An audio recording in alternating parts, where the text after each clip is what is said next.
Welcome to the Great Detectives of Old Time Radio from Boise, Idaho. This is your host, Adam Graham. If you have a comment, email it to me, box13@greatdetectives.net. Follow us on Twitter at Radio Detectives and become one of our friends on Facebook, facebook.com/Radio Detectives. Well, before we do get started, I do want to let you know the program is brought to you by the financial support of our listeners. And I particularly want to thank Levi for his support. You can support the show, support.greatdetectives.net. You can also give to us on an ongoing basis, recurring once a month, patreon.greatdetectives.net. And we have levels from $2 on up. Full list of available details there. But now it's time for today's episode of Dragnet. The original air date, September the 14th of 1950, and the title is The Big Make. The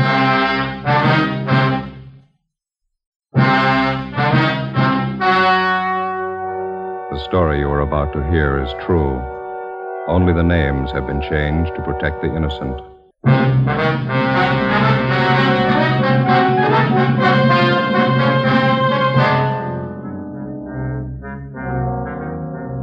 You're a detective sergeant. You're assigned to robbery detail. A small bakery shop in your city is held up. A man and his daughter are shot down without reason. Your job, get him.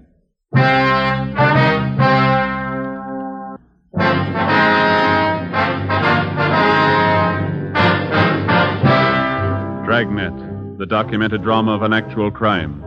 For the next 30 minutes, in cooperation with the Los Angeles Police Department, you will travel step by step on the side of the law through an actual case from official police files. From beginning to end, from crime to punishment, Dragnet is the story of your police force in action. It was Tuesday, November 3rd. It was chilly in Los Angeles. We were working the night watch out of robbery detail. My partner's Ben Romero. The boss is Captain Ed Walker. My name's Friday. It was 5 minutes to midnight when we got to 318 Silver Avenue, Stendel's bakery shop. Yeah? Romero and Friday sent for robbery. Hi, I'm Jacobs, Unit 16R. My partner Olson's back there in the shop talking to the owner. You answered the call, did you? Yeah, must have been a crazy man. Shot two of them down, cold blood. There they go in the ambulance now. Shot up pretty bad. Mm-hmm. Who runs the place? Swedish family named Stendal. Father, mother, two daughters. All four of them work in the bakery here. Mm-hmm. They all here at the time of the robbery? Yeah, the hold-up man shot the father and the oldest daughter.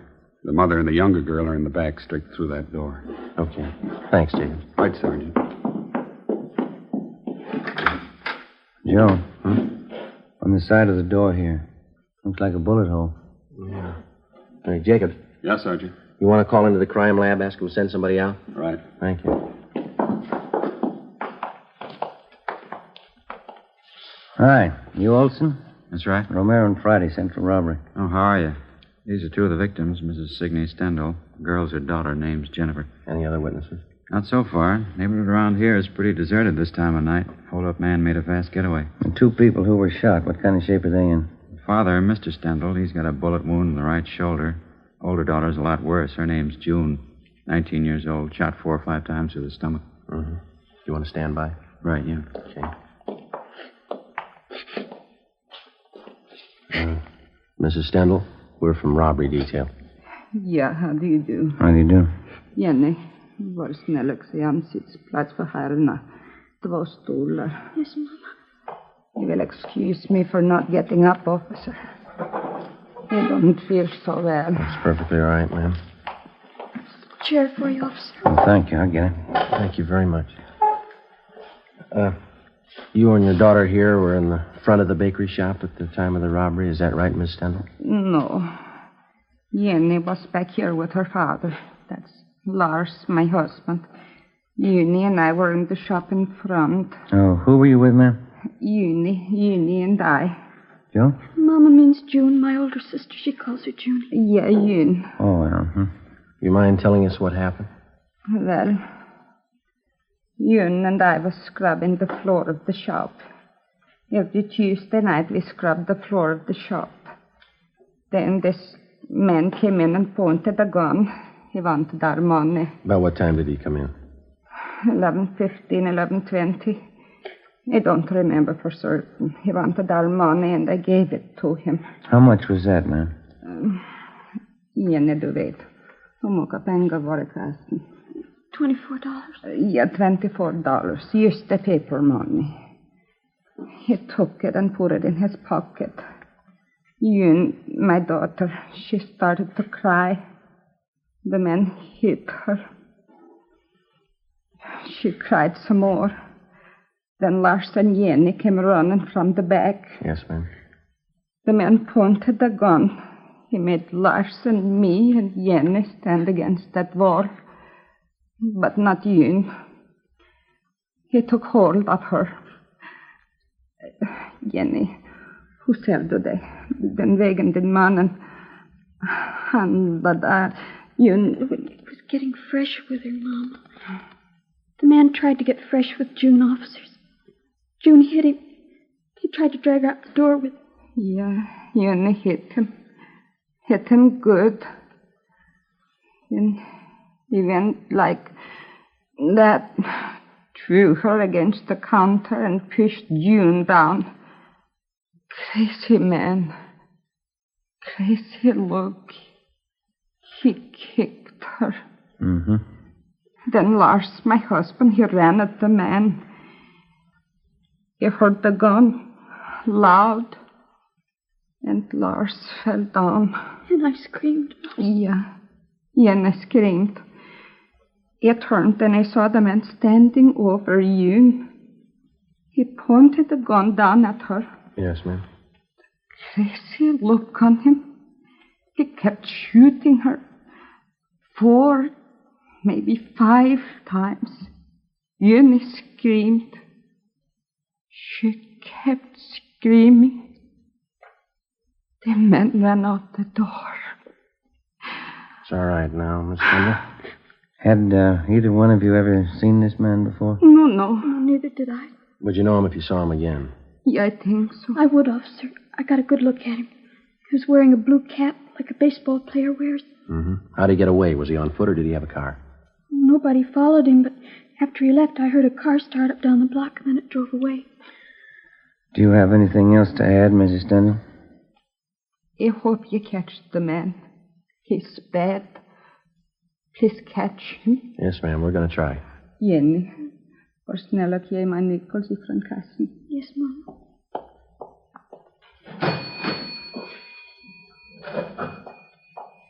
Here, Mama.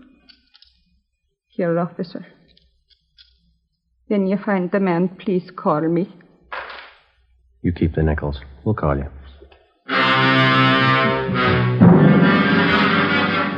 Before we left the scene of the robbery and shooting, Mrs. Stendhal and her daughter gave us their description of the hold-up man, together with the clothing he wore. The suspect had no outstanding physical characteristics that they'd noticed. The only thing unusual about his clothing was that he wore what appeared to be a baseball cap at the time of the hold-up. She described the cap as light blue with a visor. Together with Officers Bechtel and Lopez from Central Robbery, we canvassed the immediate neighborhood for other possible witnesses. We found none. The next morning, we went out to the hospital. The condition of the older daughter, June, was critical. We interviewed the father. He could tell us nothing. At 10 a.m., Mrs. Stendhal and her younger girl, Jenny, were brought to the office, and we started them looking through mug books of parolees previously convicted of armed robbery. Within 2 hours, both of them positively identified the picture of a recent San Quentin release as that of the hold-up man. His name was Harold Best. We started a quick rundown. You pulled the package, Johnny? Yeah, here's the dope. Harold Best. Alias Harold Norris, alias Harold Thompson, alias Tom Norris. One term for armed robbery in Q. Got out 4 months ago. Ammo and description both match. How about the ex-con file? Did you check it? He's registered. Did you get a hold of his parole officer? Yeah, 2440 Excelsior Avenue is rooming house. Well, that checks with the ex-con files. Parole officer says Best went to work 2 weeks ago at a filling station over on Vermont. Yeah? Doesn't seem to be able to hold a job. Quarrelsome, run himself into debt. I got him. Robbery, Romero. Yeah, right. That's all, huh? Yeah. Right, bye. Ray Pinker at the crime lab. They checked the slugs taken from the 2 victims. Yeah? They came from a .32 caliber revolver. Probably a Colt. Mm-hmm. Anything else? That's it. Not too bad a start. We've had worse. Yeah. Maybe we can make that phone call pretty quick. 2 p.m. Wednesday. Ben and I drove out to his rooming house at 2440 Excelsior Avenue, and we found that Herbert Best was still living there. We had the landlady show us his room. Besides the usual personal belongings, we came across nothing of consequence. After questioning the landlady, we drove to the service station on Vermont Avenue, where Best was supposed to be employed.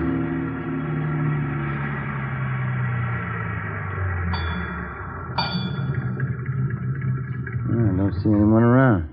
Oh, hey, there's a fellow over there greasing your car in the rack. Oh, yeah.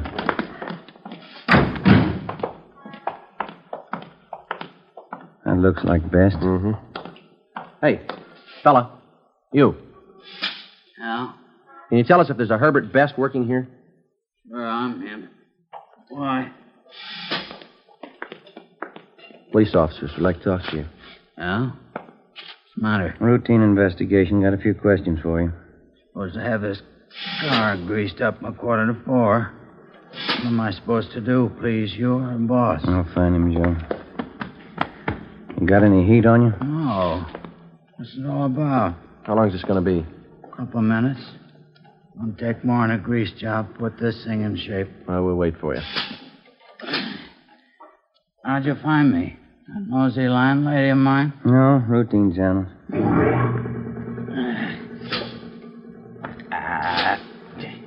Every fettin' on this trap is froze.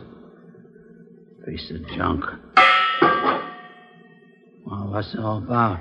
Got a few things to straighten out, Best. How long you been working here? Well, you didn't drive out here for that. That's not your game. What's the pitch? Routine investigation. We'd like to know where you've been spending your nights. For instance? Sunday night? Where were you? Well, I don't know. I went to a show. Yeah, I saw a Mickey Rooney picture. Where? Downtown. I had a beer after the show. Come home. How about Monday night? I went home after work. I was pooped. Went to bed early. Can you prove it? Landlady saw me come in, always snooping around. She ought to know if I was there or not. How about last night, Tuesday? Played some cards with a friend of mine, him and his wife, Penny Annie Booker. Where? Their place, it's down on Pico, near the park. You can ask them. What time did you get there?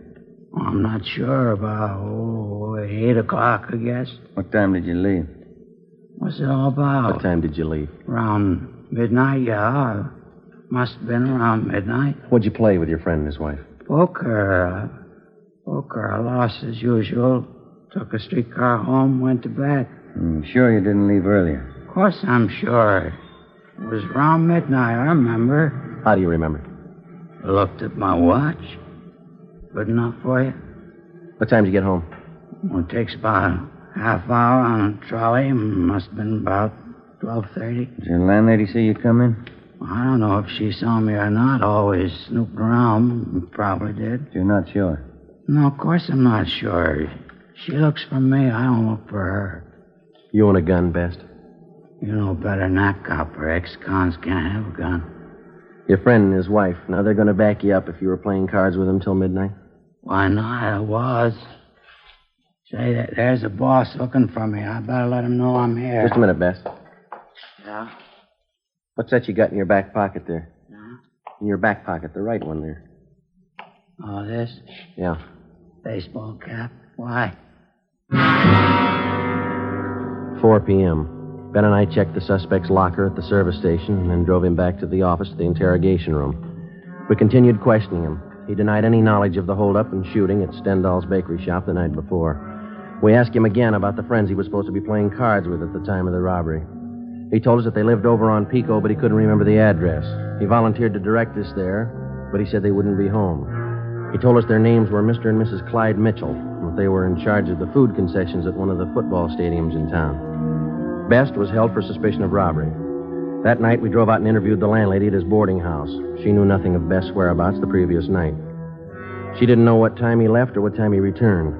Ben and I went over his room again. There was no sign of a gun. Friday, 2 p.m. Officers Bechtel and Lopez went out to the hospital to see if Mr. Stendhal and his daughter June could identify Best's mugshot.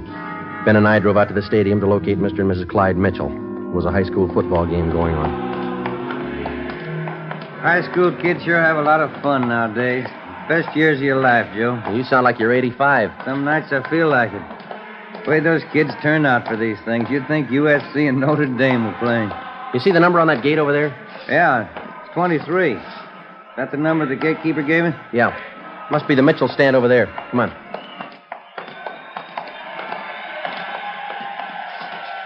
Oh, miss, can you tell us where to find Mr. and Ms. Mitchell? Yeah, around back of the stand here. Knock on the door. Thank you. Yeah, come on in. You Ms. Mitchell? That's right. What is it? Police officers. Like to talk to you if you have a few minutes. All right, I'm having a bite of lunch, but come on in. Shut the door. Yes, ma'am. Thank you. Lousy food business. You never get a chance to feed yourself. Yes, ma'am. Hey, you care for some of these? New kind of potato chip. Revolutionary, it says. Oh? Mother Thompson's puff chips, flavored. Get all kinds, see? These here are a combination, see, garlic and eggplant. Sure tastes different. Have some? No, thank you very much. I would. Thank you. See, we're inquiring about a friend of yours, Ms. Mitchell. Maybe you can tell us something about him. Oh, who's that? Man by the name of Herbert Best. Herb? Yeah, old-time friend of my husband's. What do you want to know? You see him quite often, do you, Ms. Mitchell? Once, twice a month. Clyde and I play cards or go out bowling with him. Herb's pretty good company.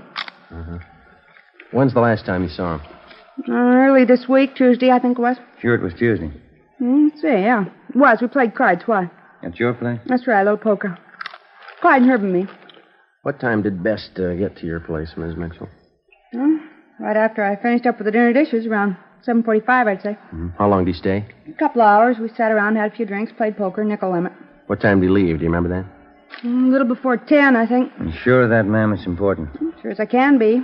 Must have left before 10 because Clyde and I listened to the 10 o'clock news alone. Then we went to bed right after. Your friend Best tells us he didn't leave your place until midnight. Oh, that's not right.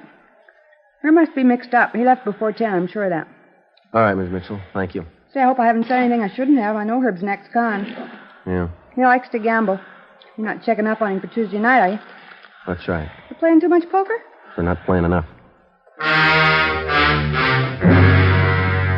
3:30 p.m. We located Mr. Mitchell, corroborated his wife's story, and then we went back to the city hall. Officers Bechtel and Lopez were waiting for us. They told us that they had seen Mr. Stendhal and his daughter, June, at the hospital. Both of them had identified Herbert Best's mugshot as that of the holdup man. At a show-up, Mrs. Stendhal and her daughter identified Best. We checked auto records for all stolen cars that might tie in. There were none. We then started to work on the theory that he had taken a bus from his friend's place where he had been playing cards to the Stendhal bakery where the shooting took place. Lopez and Bechtel rode the bus over the same route. It took 43 minutes. Plenty of time for Best to have gotten from one place to the other, even on a slow run. We interviewed the bus driver who'd been on duty that particular line Tuesday night between 10 p.m. and midnight. He identified Best as one of his passengers, but he didn't remember where he got off. The next morning, Ben and I met with Ed Walker, captain of robbery. Hi. How'd you make out? Just saw the deputy DA. Laid out the case for him. Yeah? We got the complaint. He'll be arraigned this afternoon. How strong a case you got? Well, each one of the Stendhal family identified Best. His alibi didn't stand up for Tuesday night. Uh-huh. And we got that bus driver. He tapped Best, too. And that blue baseball cap. All we need now is the holdup gun. I hate to spoil it for you. This letter just came through in the mail. Have a look. Thanks. What do you think? I read in the paper this morning about Herbert Best. You've got the wrong guy. I'm the one who held up that bakery. Every detail about that robbery's written down in that letter. The information wasn't in the newspaper story. Nobody else but the hold-up man would know all those details. Yeah, wait a minute. Listen to this. Yeah? If you don't believe I'm the right man, I'll shoot up a couple of more jerks. Next time, I'll kill him. It's no crank letter. No, it isn't. You got the wrong man.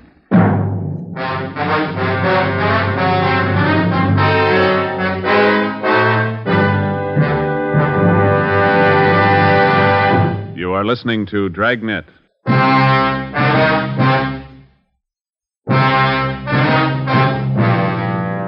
After we received the anonymous letter in the mail confessing to the Stendhal bakery holdup, we met with the deputy district attorney. We acquainted him with the new facts in the case. That afternoon, the charges against Herbert Best were dropped. We started again at the beginning. 10 a.m. Monday, November 9th. The members of the Stendhal family were again shown mug books of ex-cons with robbery records. This time, they picked out 8 mug shots of known robbery men, each with a marked resemblance to the original suspect, Herbert Best. Together with officers Bechtel and Lopez, we started checking them out. The first 2 days, we tracked down 4 of the 8. All of the 4 were in the clear. 5:15 p.m., we got back to the city hall, the carpool. See any empty spots, Joe? No, but don't park it in any one of the city councilman's stalls. Yeah, I might get sore. Well, why don't you pull up here? Boyd will take care of it. No doubt. That's good right here.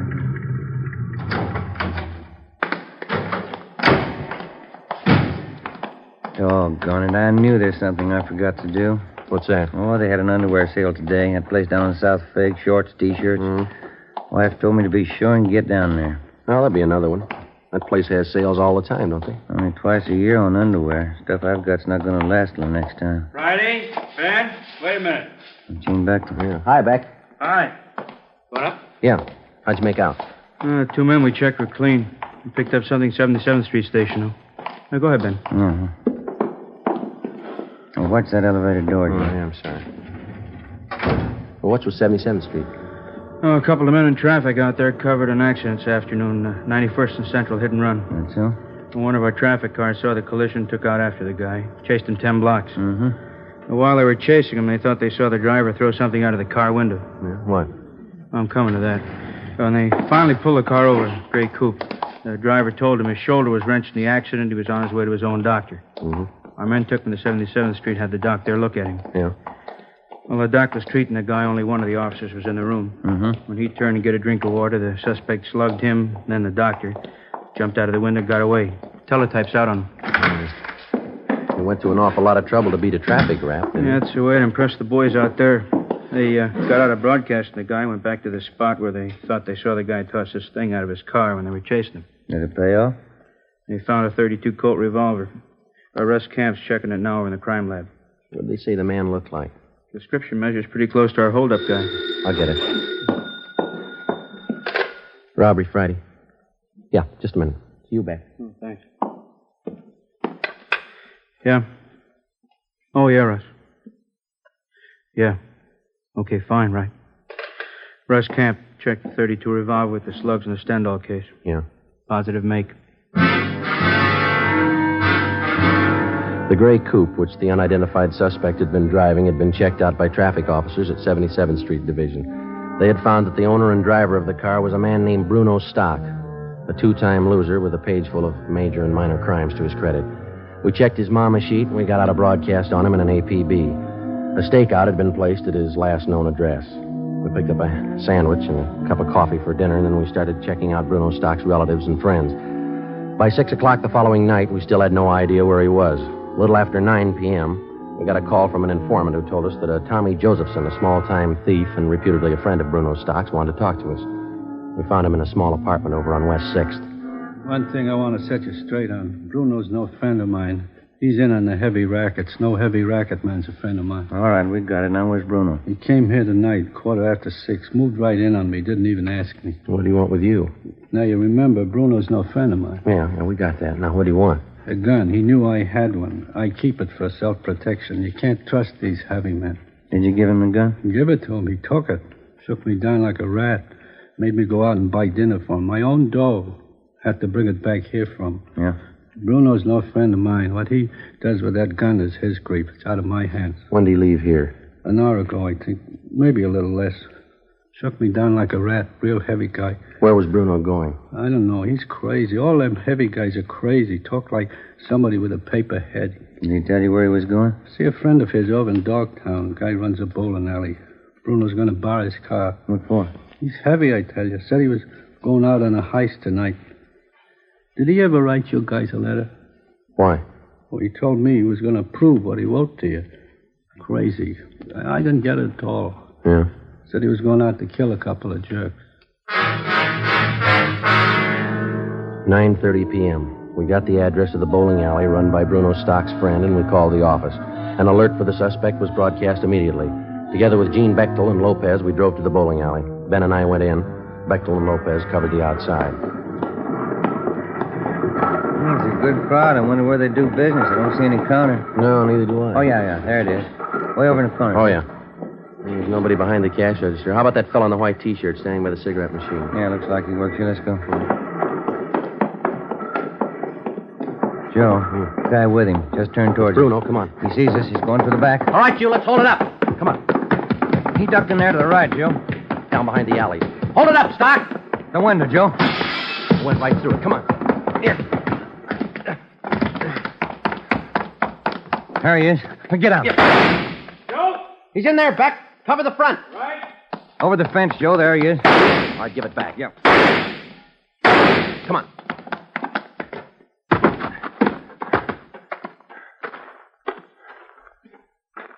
You see? No. Got to be in the yard someplace. Yeah. Where'd it come from? I can't see. Keep down. Backstairs of that house. There he is. Give it up, Stock. All right, mister. You tag him. Come on.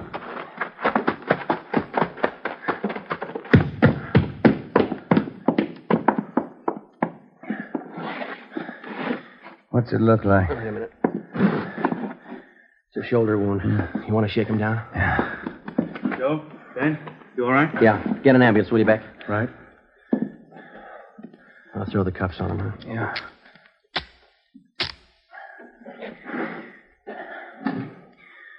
Well, that's it, Joe. Yeah. Where you going? I got a phone call to make.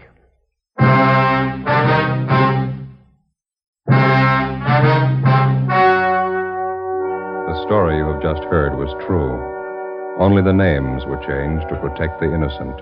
On February 18th, trial was held in Superior Court, Department 84, City and County of Los Angeles, State of California. In a moment, the results of that trial. And now, here is our star, Jack Webb. Thank you. In the Record Bureau of all metropolitan police departments, there's a special file in which all known criminals are cataloged and cross-indexed according to identifying marks. Marks which help the working detective.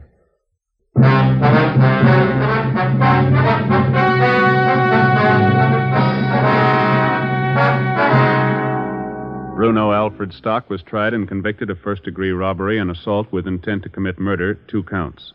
Because of his prior convictions, he was adjudged an habitual criminal and sentenced to a life imprisonment. He is now serving his term in the state penitentiary. You have just heard Dragnet, a series of authentic cases from official files. Technical advice for Dragnet comes from the Office of Chief of Police W.H. Parker, Los Angeles Police Department. Coming up, Duffy's Tavern. Next Tuesday, it's Fibber McGee on NBC.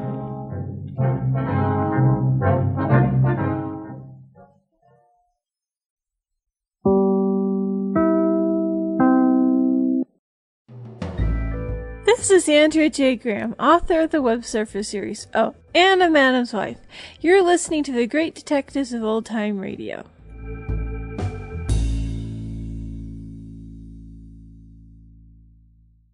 Welcome back. Well, a very well done episode of Dragnet. There were a couple things I found really good here. The first was the questioning of the victim's wife. It was a very good scene with this actress playing this role in a very realistic way. I thought very well done. And I also liked the way that they built up the case, and then, a very strong circumstantial case. And then it basically turned out to be wrong, and they had to start over again. And that was very realistic. Just because you prove that he didn't go home from the card game when he said he did, and because he had a blue baseball cap, doesn't necessarily mean guilt. Of course, they got a very cooperative criminal who was willing to tell them they made a mistake. But it's a kind of a thought-provoking idea when you have this very strong circumstantial case just absolutely crumble. Well, now we turn to listener comments and feedback, and we have this from Laura, who says, "Thanks so much for the podcast. I've been listening to it for a couple weeks now, and I love it." Well, thanks so much, Laura. I appreciate your comments. And that will actually do it for today. Over at GreatDetectives.net, meant to say that at the start of the program, we have my review of Big Finish's adaptation of The Hound of the Baskervilles. And you can check out all my reviews at GreatDetectives.net. Tomorrow, we do have a video theater episode, as I announced last week. It's going to be the Big Producer Dragnet episode in honor of the late Martin Milner, who appears in that episode. So be sure and watch that tomorrow. We'll be back on Monday with Michael Shane, and Tuesday we'll feature Hearthstone of the Death Squad. And then next Saturday, be sure and join us back here for another episode of Dragnet. Remember Box 13 at greatdetectives.net. Follow us on Twitter at Radio Detectives and become one